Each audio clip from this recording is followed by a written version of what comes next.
পঞ্চম শ্রেণীর শিক্ষার্থীদের জন্য এখন যে বিষয়টি থাকছে সেটি হচ্ছে তোমাদের জন্য question number 5 column A column B.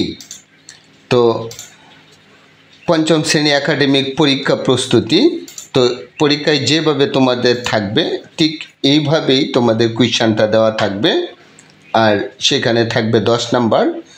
তো লক্ষ্য করো, match the words of column A with their meanings and the mentioned in the text in column B. অর্থাৎ এই যে এখানে যে টেক্সটটি দেওয়া আছে এই কলাম এর সাথে কলাম বি মিল করতে হবে। তো বাম পাশে যে কলাম এ সেখানে 5টি ওয়ার্ড আছে, সেই 5টি ওয়ার্ডের মিনিং ইংলিশে দেওয়া থাকবে। ডান পাশে কলাম বিতে সেটি এলোমেলো আকারে দেওয়া থাকবে, সেটি গুছিয়ে লিখতে হবে। তো লক্ষ্য করো সরাসরি অ্যান্সারটা কেমনে করে। তো প্যারেন্টস, প্যারেন্টস মানেই হচ্ছে পিতামাতা। আর এই যে 2 নম্বরে দেখো ফাদার অ্যান্ড মাদার, পিতা এবং মাতা অর্থাৎ মা বাবা। তো কিভাবে গুছিয়ে লিখবে সেটা লক্ষ্য করো। এই যে এখানে এ দেওয়া ছিল আর এই ফাদার অ্যান্ড মাদার দেওয়া ছিল 2, এই জন্য a+2। ঠিক এইভাবে ব্র্যাকেট দিয়ে তারপরে প্যারেন্টস লিখবে সমান সমান দিয়ে ফাদার অ্যান্ড মাদার। ঠিক এইভাবেই খাতাটা গুছিয়ে লিখতে হবে। তারপরে দেখো হাউসওয়াইফ, হাউসওয়াইফ মানেই হচ্ছে গৃহকর্ত্রী। A woman who performs the household works, অর্থাৎ একজন মহিলা যে বাড়ির ভিতরের যে কাজকর্মাদি করে তাকেই বলা হয় গৃহকর্ত্রী। তো এই যে ঠিক এইভাবেই লিখবে housewife, a woman who performs the household works.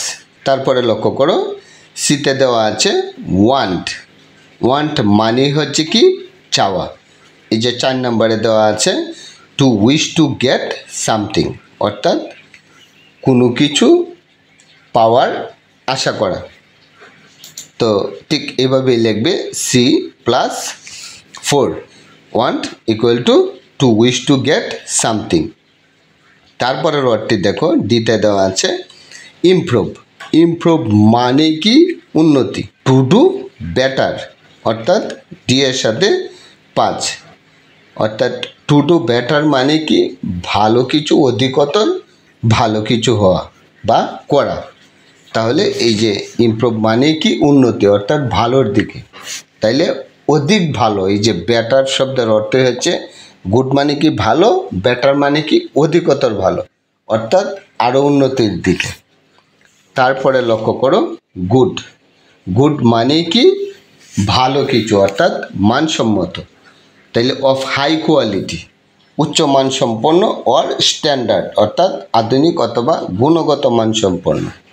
এই কারণেই এই যে ইর সাথে হচ্ছে কি 1 নম্বর good equal to of high quality or standard. তাহলে ঠিক এইভাবে অ্যান্সারটা তোমাদের লিখতে হবে। আর পরীক্ষায় যেভাবে তোমরা অ্যান্সার করবে অর্থাৎ answer to the question number 5।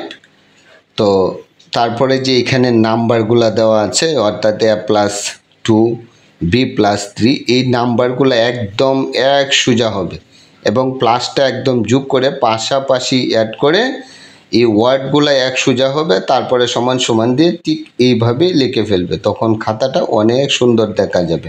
যাই হোক, তোমাদেরকে আরেকটি বিষয় ইনফর্ম করতে চাই, তোমরা যদি জিরো টু জব ইংলিশ চ্যানেলটিতে নতুন হয়ে থাকো তো ফেসবুক পেজে যারা আছো প্রত্যেকটা ভিডিও সহজে পেতে ভিডিওটিতে একটি লাইক দিয়ে ফলো বাটনে ক্লিক করে রাখো, এবং ইউটিউব চ্যানেলে যারা আছো ভিডিওটিতে একটি লাইক দিয়ে চ্যানেলটিকে সাবস্ক্রাইব করে বেল আইকনে ক্লিক করে রাখো। আর প্রত্যেকটি ভিডিওই প্লেলিস্টে দেওয়া আছে, প্লেলিস্টের নাম ক্লাস 5 ইংলিশ অল।